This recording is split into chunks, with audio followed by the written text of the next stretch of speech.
Yes, sir, we're officially back at it. This is Boog Nice coming at you with the Marvel Legends Hydra Supreme and Arnim Zola 2-pack review. Let's do it. This ain't for no scalper. You a scalper? Then fuck out shit. This one's for them real collectors. That's army building and posing figures. Marvel Legends, imports, mini matey, I'm fucking with them. Hype beast, we know about you. Stay buying figs, don't know about it. And there's a quick look at the artwork on the side. One side has Hydra Supreme, the other side has Arnim Zola. I really like the artwork here, it looks good. And I'll read the back real quick. A clandestine ally of Hydra, Supreme Leader Captain America reveals his true allegiances and joins forces with Arnim Zola to bring Hydra to a position of dominant world power. Alright, so I've got Supreme, Hydra, and Arnim Zola out of the package. This is our third Arnim Zola from Hasbro Marvel Legends, although I do think they gave him different arms, and I do think I remember them mentioning that when I spoke to them at New York Comic Con. The arms definitely look different. I will break out the other two versions of Arnim Zola that we received prior to this guy and do a comparison for sure. Arms are different. The printed picture in the middle of his chest there is obviously different, and the color scheme is different. This is our first time getting a Supreme Hydra Captain America figure, and don't start me to lying about what's going on with this. I have not read this comic book at all. I do kind of vaguely remember some uproar about Captain America being a Hydra agent at some point. I think that he's like an alternate universe Captain America that was raised up in Hydra and blah, blah, blah. I don't know if this was actually Steve Rogers that was brainwashed or not, because then I saw some images of Supreme Hydra fighting Captain America. So who knows what the hell's going on. Maybe the Comics Explained dude will be in the comments below. And he'll give me a schooling. That has never happened. But anyway, so yeah, I'm gonna look at these real quick and probably try to get a setup going. I'm not gonna go too deep into this review here. This is gonna be a quickie. And it should be noted that the insert inside the package here, you could slip it out, and if you wanted to use this as a backdrop or something, you definitely could. It's got a big Hydra logo there. So taking a close look at Hydra Supreme Captain America here first.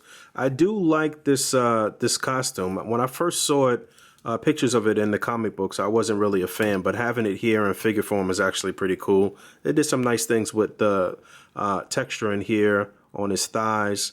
And from what I can tell, this is mostly new sculpt here. I don't know if they've reused anything that they've done before, aside from this bum-ass shield clip, which you can't even clip onto his back, I don't think, unless this portion on his back pops out somehow and you can get that in. I don't think you can. But I really wish they would come up with another idea for clipping the shields onto the characters. But taking a close look at this here too, it looks pretty cool.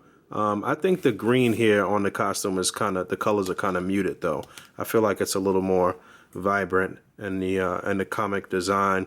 And this is the only accessory Cap comes with, is his shield. It is not the typical circular shield. It looks more like a diamond or close to it.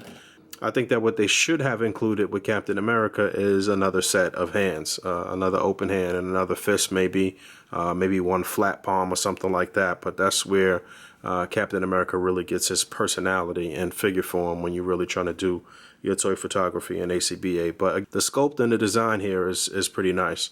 I can't really complain about that. So articulation for this guy, head's going to look up pretty far. It'll look down, left to right. Get some pivot, do a full 360. Obviously, you could pop the head off. So if you wanted to put an unmasked Steve Rogers head on there, you could. Back up a little bit. Shoulders on a ball joint, they're going to come up just that far. You can do a full 360. Upper bicep swivel, double jointed elbow, swivel and a hinge on the wrist. You get a decent ab crunch going forward. Much better going back. You do get waist articulation. This belt seems like it's a separate piece, and it does have like a sort of fake leather pleather texture here, so that was pretty cool.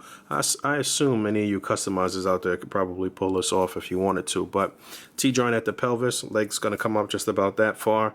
You get a split, you get an upper thigh swivel, you get a double jointed knee, a swivel, a hinge, and a pivot on the foot.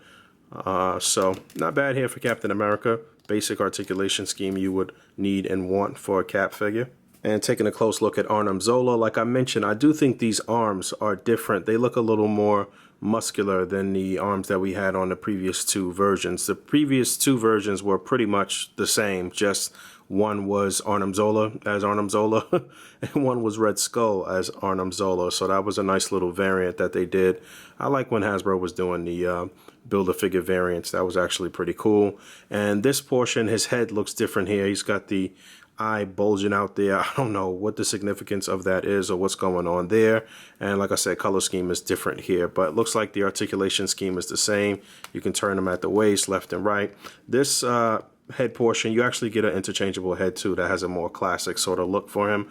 Again, I'm not sure what's going on here, but this can turn left to right. It can move back and forward just a bit, but you can pop this off and put on a more traditional head, which gets better range of motion. It'll move up and down, left to right, and pivot a bit more. Shoulders here on a ball joint. You can do a full 360. You get an upper bicep swivel.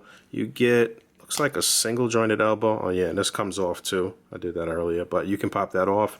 Obviously, that's good for customizers.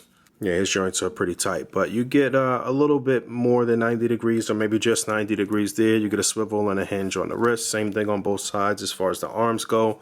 Leg's going to come up that far. This is a soft plastic here, so it doesn't really hinder the leg articulation too much. You get a decent split. You get an upper thigh swivel. You do get a double jointed knee. You get a swivel at the boot. You get a hinge and a pivot on the foot and some rotation on the foot. His joints are really, really tight. This gold, I think, could have been a bit more vibrant, and I do think it is a bit more vibrant on the comic design, but not bad here. Give you a close look at that face. Shout out to my man Enium Reg, old school. He was one of the first people to swap out the faces when we first got Arnim Zola, and he was putting in other like well-known people in the community putting their face in there. Hey, what's up, you guys? It's Arnim Zola, and today I'm gonna show you how to put my face in here. And that was cool. I think he had a tutorial on how you could do it and put your own face there. Put a face in there, like I have right here. So I have Sharnimus Zola and Boognim Zola. I do like this face. I like the artwork here. We did find out in the original versions that it's just pretty much a picture under there, so I would assume it's the same thing here. But to have him with this sort of screaming, laughing sort of face the whole entire time kind of sucks. Maybe you would want something a little more relaxed, but again, I do like the artwork. It looks good. And he's also packed in with this little rod. I forget what it was called. It was called the something rod. Help me out in the comments below, but the color scheme here is different from the ones we received prior, which was just a pretty much flat gray color. This has some like hot pink and aqua blue, or I don't know what's going on here. I don't know what's going on with these colors in general on both of these guys, but. And there you go. There's the original Arnim Zola and then the Red Skull Arnim Zola, which was the variant. You can see that the color of the eye on the original was yellow and the Red Skull one was red, fitting, and definitely different arms on the new guy here. Maybe this whole upper torso is different. I don't really see the need for buffed arms on a robot body guy, but it is what it is.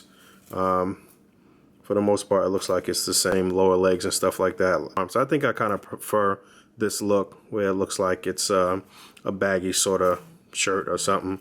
I'm getting out of here. I'm convinced that this is absolutely a brand new upper torso for Arnim Zola. I believe from the waist up, it's all new.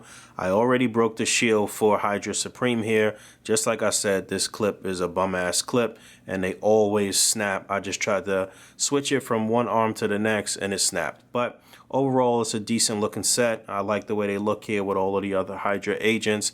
I'd recommend that you pick it up. I did go back and check into the story a bit more too, and I'm kind of intrigued. I think I want to check out this story and really get the details of what's going on. I did learn a bit more. Not going to go into detail about that right now, but I will say that this set is showing up at Big Bad Toy Store. It is currently in stock, so you can order it now. There will be a link in the description below. Thank you for hanging out. As always, rate, comment, and subscribe. Hit the bell down there. And until next time, peace.